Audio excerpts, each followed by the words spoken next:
गज़ल का मायना little meaning तो है कि कन्वर्सेशन बिटवीन टू लवर्स। तो लवर्स कोई भी हो सकते हैं, मैन वुमन हो सकता है, गॉड एंड मैन हो सकता है, एनी टू लवर्स जिनकी कन्वर्सेशन है उसको गज़ल बोला गया। लेकिन मेरे हिसाब से जो है, अकॉर्डिंग टू मी, गज़ल जो है वो एक फॉर्म ऑफ पोइट्री है उर्दू में, जिसके कुछ डिसिप्लिन रखने पड़ते हैं। जैसे रदीफ़ काफ़िया है, उसका मीटर है, तो उस फॉर्म में जो भी पोइट्री लिखी जाएगी वो गज़ल कहलाएगी। जैसे एक मीटर रहता है गज़ल में, वो मीटर हर शेर में होना चाहिए। उसके बाद रदीफ़ रहता है, काफ़िया रहता है, राइमिंग जिसको बोलते हैं, वो होना चाहिए। फिर मक्ता होता है, मतला होता है। और गज़ल में एक बात और है कि हर शेर जो है वो एक इंडिपेंडेंट थॉट लेके चलता है। उसका पहले शेर से कोई मतलब नहीं हो सकता, कोई जोड़ झाला नहीं उसका। मतला अलग मतलब बोल रहा है, शेर अलग बोल रहा है। तो ये एक फॉर्म ऑफ पोइट्री है जिसको हम गज़ल कहते हैं। मतला जो पहला शेर गज़ल का होता है, जिसमें दोनों लाइनों में राइमिंग होनी चाहिए। जैसे मैं आपको एग्जाम्पल दूंगा कि दिल ही तो है न संगो खिश्त, दर्द से भर न आए क्यों, रोएंगे हम हजार बार, कोई हमें सताए क्यों। तो सताए क्यों, मनाए क्यों, ये जो है रदीफ़ काफ़िया है। और पूरी जो लाइन है वो इसका मीटर है। दिल ही तो है न संगो खिश्त, दर्द से भर न आए क्यों, रोएंगे हम हजार बार, कोई हमें सताए क्यों। ये एक मीटर चल रहा है। तो आगे जो इसका शेर है, दैर नहीं हरम नहीं, दर नहीं, दैर नहीं हरम नहीं, दर नहीं आस्था नहीं, बैठे हैं रह गुजर पे हम, कोई हमें उठाए क्यों। तो फर्स्ट लाइन में देखेंगे आपके वो रदीफ़ काफ़िया नहीं आया। और सेकंड लाइन में शेर मतले के साथ, जो फर्स्ट शेर के साथ उसको राइम किया गया है। इसी तरह अगला शेर जो है, गालिब खस्ता के बगैर कौन से काम बंद हैं, ये बंद हैं, ये इससे राइमिंग नहीं हुआ लेकिन मीटर वही है। रोइए जार जार क्यों, कीजिए हाय हाय क्यों, वो क्यों का फिर उसका उससे मिलाया गया मतले से। और जिसमें मक्ता जो है, जिसमें पोइट का नाम जो आता है, जैसे गालिब या जो भी उसका पेन नेम होगा, उसका इस्तेमाल जब करेगा वो जिस शेर में, उसको मक्ता कहेंगे। गज़ल में एक थॉट रहता है, एक you can reach the human being जो आपके सामने बैठा है। थ्रू पोइट्री भी थॉट भी तो उसके जाने चाहिए। सिर्फ हाँ करते रहोगे तो वो थोड़ी देर में बोर भी हो जाता है। तो साथ में वर्ड्स भी हों तो उससे इम्पैक्ट ज़्यादा अच्छा रहता है। और गज़ल में जो वर्ड्स मिलते हैं और किसी पोइट्री में ऐसा बहुत कम मिलते हैं। भजनों में भी हैं, लेकिन भजन का थोड़ा सा दायरा डिवोशनल हो जाता है। गज़ल में क्या है, आप डिवोशनल भी जा सकते हैं, आप रोमांटिक भी हो सकते हैं, आप बच्चे के साथ भी खेल सकते हैं, माँ के साथ भी खेल सकते हैं।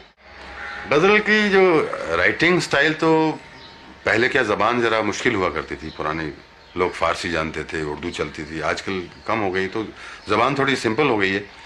और गाने वाले भी जो थे वो गज़ल को कुछ अलग ढंग से गाते थे, क्योंकि इतनी पॉपुलर नहीं थी ये फॉर्म ऑफ पोइट्री। ये गज़ल सिंगिंग जो है, या तो क्लासिकल था या म्यूज़िक था, या शुरू शुरू में फिल्मी म्यूज़िक आया, वो पॉपुलर हुआ। तो थोड़े बहुत थे गाने वाले उस वक्त। या कोठों पे गज़ल चलती थी, कुछ गज़ल गाने वालों के कोठे भी थे, मेल कोठे भी थे, फीमेल कोठे थे, हैं मेल कोठे भी हुआ करते थे। तो उस वक्त तो उसी दायरे में थी गज़ल, एक आम पब्लिक तक नहीं पहुंची थी। तो उसको थोड़ा सा, जैसे बेगम अख्तर का उसमें काफ़ी हिस्सा है इसको पब्लिक तक लाने का, फिर मेहंदी हसन का हिस्सा है, उसके बाद ऑर्केस्ट्रेशन आई, इसमें इसको सजाया गया।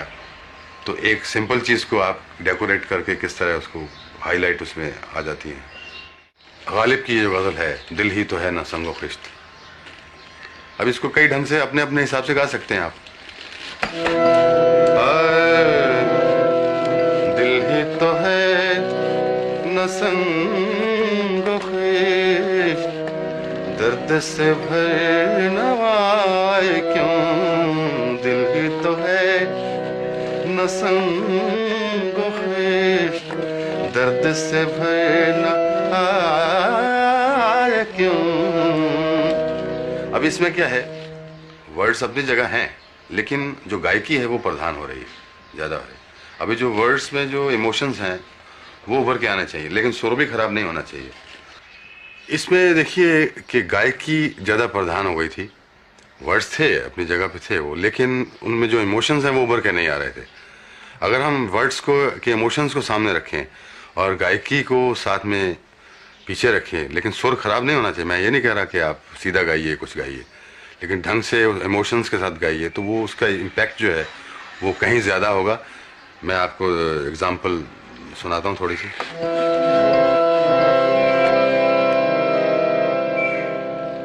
दिल ही तो है न संग खिश्त, दर्द से भरना आए क्यों, रोएंगे हम हजार बार, कोई हमें सताए क्यों। कोई भी पोइट्री में जब आप विजुअल ऐड करते हैं तो वो आपको उसकी जो ट्रीटमेंट बदलनी पड़ती है। पहले सिर्फ फिल्मों में बहुत देर से आने लगी गज़ल, पहले तो सिर्फ गाया ही जाता था ना गज़ल को, तो विजुअल तो कोई था नहीं उसका, वर्ड्स का, विजुअल गाने वाले का था। तो वो खुद कितना मुस्कुराता है, कितनी वो आंख मार के गाता है या कितने एक्शन करके गाता है, दैट वाज द विजुअल। पुराने लोग देखेंगे आप गाने वाले कुछ अजीब ही ढंग के मुंह बनाते रहते हैं। तो विजुअल अभी जो हमने विजुअल ऐड किए हैं, फिल्में बनने शुरू हुई हैं, जैसे गालिब का सीरियल आया था या दूसरे सीरियल आ रहे हैं, फिल्मों में गज़ल पेश की जाती है, तो उस सीन के हिसाब से, उस इमोशंस के हिसाब से पेश की जाती है, तो वो वर्ड्स को उस ढंग से फिर लाना चाहिए।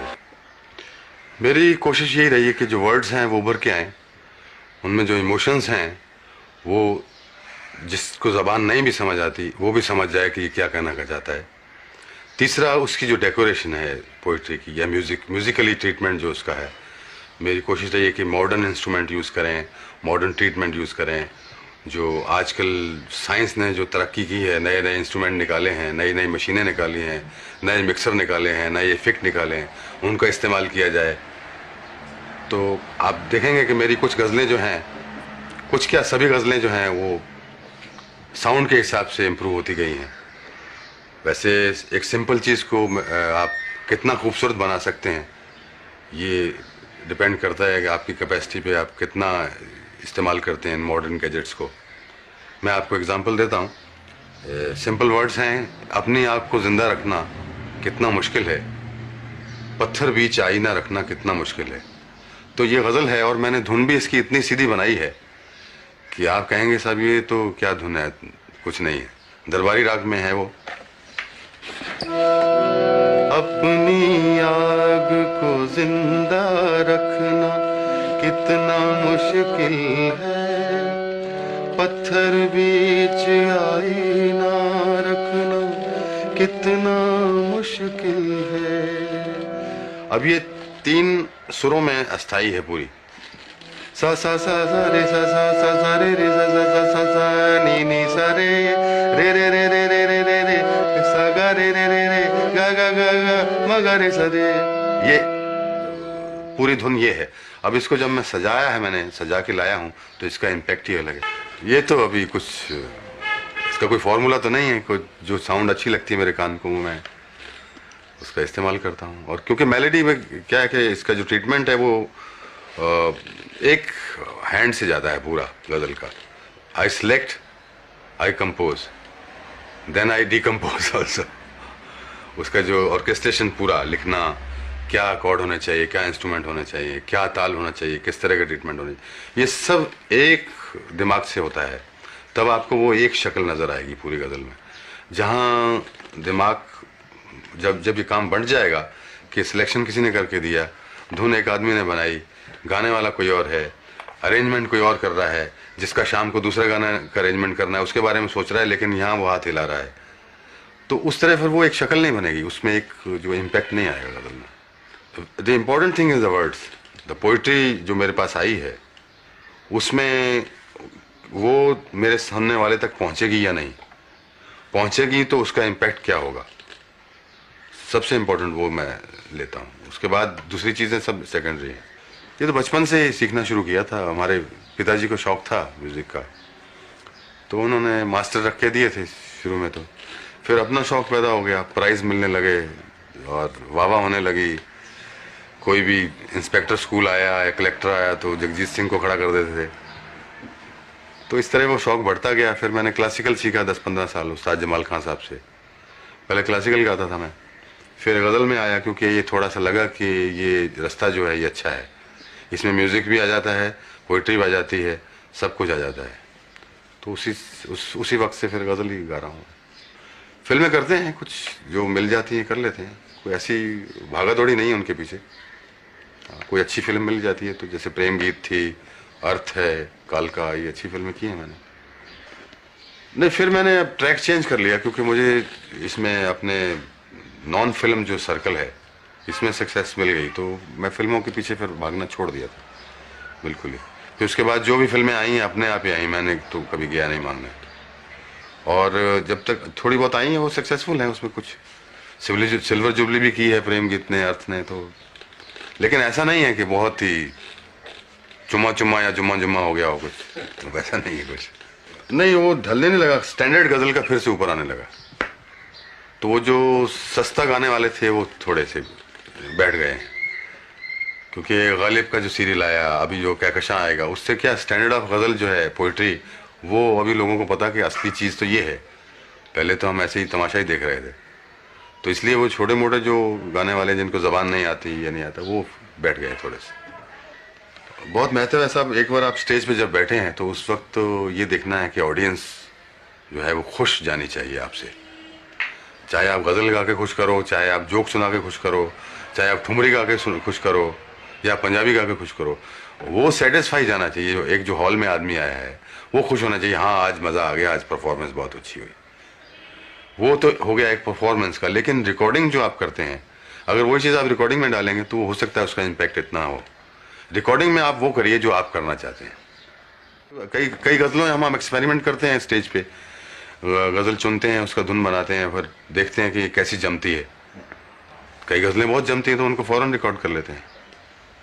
लफ्ज़ों का तोड़ने जो है, उसका जो बाँट है वो बहुत इम्पोर्टेंट है गज़ल में।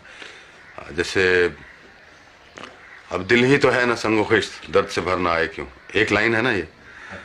अब दिल ही तो है ना संगो खिश्त, दर्द से भर ना आए क्यों, अभी इसका मतलब ही बदल जाता है।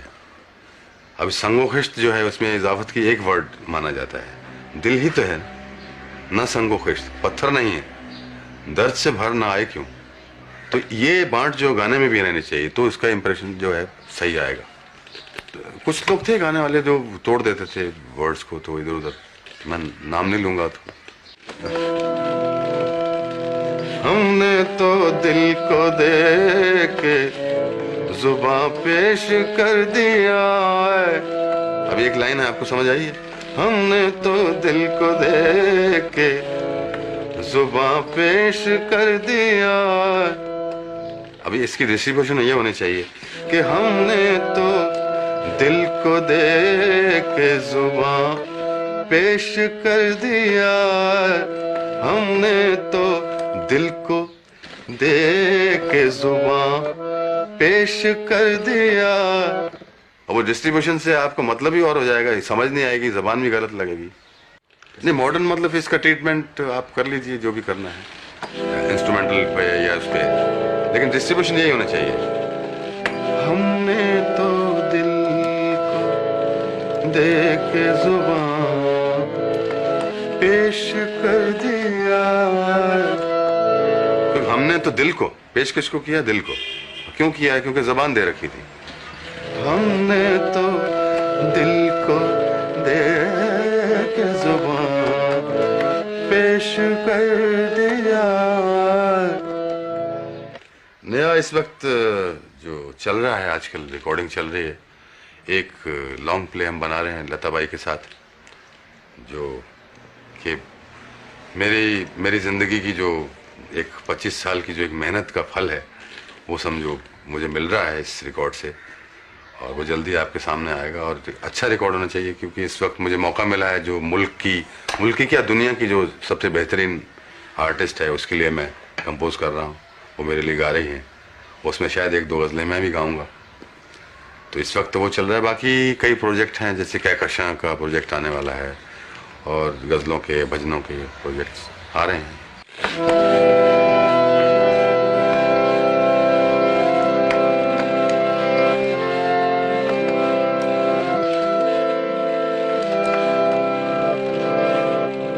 दिल में अब दर्द मोहब्बत के सिवा कुछ भी नहीं,